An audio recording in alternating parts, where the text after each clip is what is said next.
isang kwentong puno ng intriga at aksyon. Marahil konting katatawanan, tara't na samahan natin si Kapitan General at ang baitang tatlo.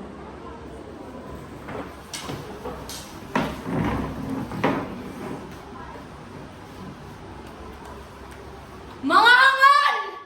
Hindi nila naiintindihan ang aking mga plano. Kailangan nilang sumunod sa batas at sa aking otoridad. Ano silbi ng aking kapangyarihan kung hindi sila susunod? Sa larong ako ang bumuo. Walang pwedeng tumapos. Liban kung pahihintulutan ko. Ako ang pinakamakapangyarihan. Ang pinakamakapangyarihan na opisyal sa Espanya. Ako si Kapitan General.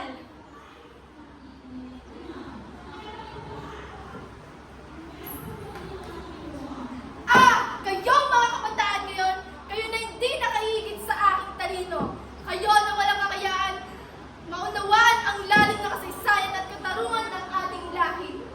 Ako, si Don Primitivo, ang nagsasalit na kasaysayan at nagpapatunay na nagpapaliwanag sa mga bagay-bagay. Bakit hindi nyo maunawaan lahat ng aking mga ginagawa? Mga hampas lupa! Hangal ba akong tunay? O sila ang di nakakaunawa? Sa mundong ito, ang pagsasalita ng katotohanan na isang kasalanan at ang panggamit ng isip ay isang kaibangan. Mas miyama nila ang dilim kaysa sa liwanag, ang kasinungalingan kaysa sa katotohanan. Ngunit hanggang kailan?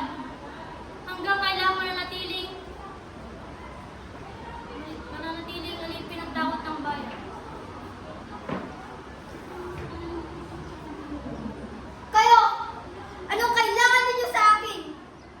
Baka nakakalimutan niyo kung sino ang kinakausap ninyo. Ako, si Alperes. Kayo ay mga mangmang na alimin lamang.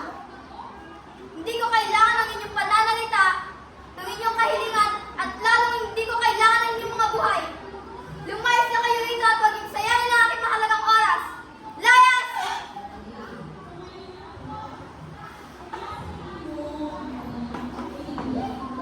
Maria Clara!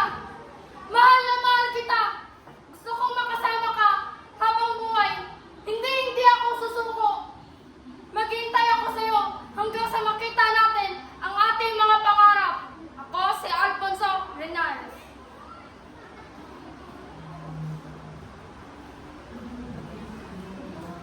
Padre San, bakit mo kayo tinuturang na isang demonyo? Hindi ko ginawa ang kasalanan na sinasabi mo.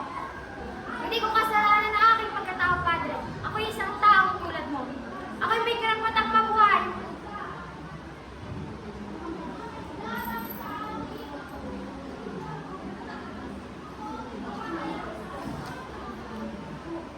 Ako'y nilalang ng Diyos.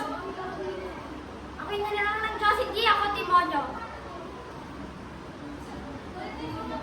Ako'y may dignidad, bakit mo ako'y tinuturing na isang demonyo?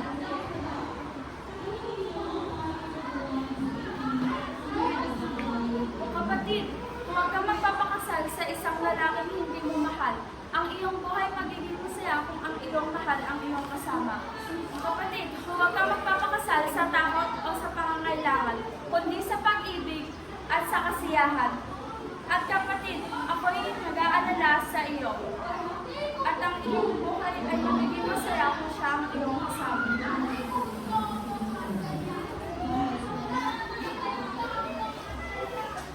Maria Clara, huwag mong ipagkait ang iyong kaligayahan. Nakikita ko ang sakit sa iyong mga mata. At alam ko na hindi mo kaya magtago ng iyong nararamdaman. Kung ang pag-ibig mo kay Kristos na may para ay totoo, bakit kailangan mo magdusa? At bakit mo pinipili na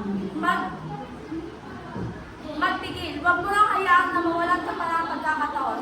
Ako si Ida.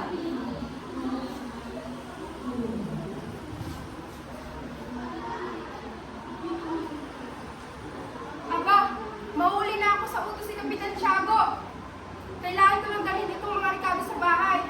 Huwag sana magalit sa Senyor Kapitan. Hay, kahirap talaga ng buhay utusan. Pero mabuti na ito kaysa walang kabuhayan.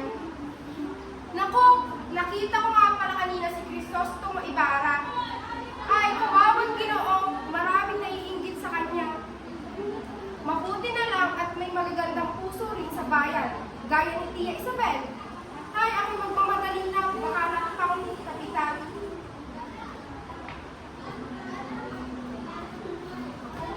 Kapitan!